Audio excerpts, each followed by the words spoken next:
Demand कम हो जाएगी, तो उसके वजह से अब एज एन इंडिया के एज एन वर्ल्ड भी जो है वो पूरा का पूरा अब आपका ग्लोबलाइजेशन है। एक कंट्री पे एफर्ट करने की वजह से दूसरी कंट्री पे एफर्ट कर रहा है, ठीक है। और जो टैरिफ है वो सिर्फ इंडिया में तो नहीं लगा, वो तो हर एक कंट्री में लगाया है ना यूएस ने। तो जब हर एक कंट्री में यूएस ने लगाया है तो उसकी वजह से सप्लाई चेन इफेक्ट कर रही है। अब जब सप्लाई चेन इफेक्ट करती है तो उसकी वजह से डिमांड एंड सप्लाई इफेक्ट करती है। अब डिमांड एंड सप्लाई इफेक्ट करने की वजह से जो इन्फ्लेशन है, एक कंट्री में इन्फ्लेशन बढ़ने की वजह से दूसरी कंट्री का इन्फ्लेशन इफेक्ट करता है, ठीक है। अब जैसे यूएस में इन्फ्लेशन बढ़ चुका है, यूएस में हर एक चीज़ महंगी हो चुकी है, ठीक है। तो उसकी वजह से हर एक जो प्रोडक्ट्स हैं, इंडिया के प्रोडक्ट्स की बात नहीं कर रहा मैं, जो भी प्रोडक्ट्स वो इम्पोर्ट कर रहा है यूएस एज एन, वो सबकी सप्लाई कम हो जाएगी, मतलब सबकी डिमांड कम हो जाएगी। जब डिमांड कम हो जाएगी तो सप्लाई कम हो जाएगी, तो हर एज एन ग्लोबली जो आपका रिसेशन है या जो ग्लोबली आपकी जो डिमांड है वो कम हो जाएगी। जब ग्लोबली डिमांड कम होगी तो उसकी वजह से हर एक सेक्टर का इफेक्ट करेगा, हर एक सेक्टर पे इफेक्ट करेगा, हर एज एन इकोनॉमी पे इफेक्ट करेगा। तो जब हर एक इकोनॉमी इफेक्ट करेगा तो इन्फ्लेशन ऑटोमेटिकली इंक्रीज कर जाएगा, ठीक है।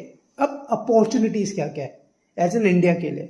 अब इंडिया के लिए अपॉर्चुनिटीज़ क्या है कि इंडिया के पास अब जैसे यूएस है, यूएस 17% है हाईएस्ट है। अब इंडिया के पास मौका ये है कि वो अपने डाइवर्सिफाई कर सकता है। डाइवर्सिफाई एज सच कि मतलब वो एक economy as an US economy को छोड़ के डिफरेंट डिफरेंट इकोनॉमीज में जा सकता है।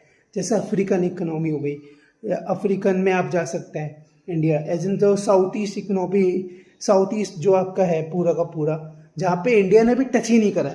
इन कंट्रीज पे जैसे अफ्रीकन पे तो इंडिया ने भी इफेक्ट ही नहीं करा, मतलब एज एन टच ही नहीं करा है, वहाँ पे तो एक्सपोर्ट करता ही नहीं है, ठीक है। तो वहाँ पे वो अफेक्ट कर सकता है, वहाँ पे वो अपना आप एज एन मार्केट ढूंढेगा, वो साउथ एशियन कंट्रीज में जाएगा, वहाँ पे अपनी मार्केट ढूंढेगा।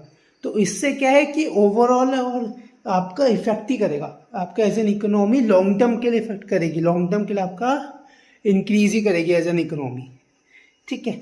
तो यही था, मतलब एज एन कॉमन पब्लिक को अगर हम बात करते हैं तो कॉमन पब्लिक पे as an short term effect करेगा ही करेगा।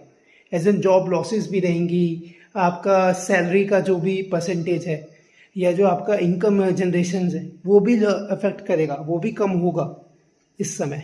पर आपके पास अपॉर्चुनिटीज़ भी बहुत सारी हैं कि आपके पास डिफरेंट डिफरेंट इकोनॉमीज़ के डोर ओपन होने वाले हैं, ठीक है। तो वो आपके लिए इफेक्ट करेगा, वो आपको फ़ायदेमंद देगा इन ऑल, ठीक है।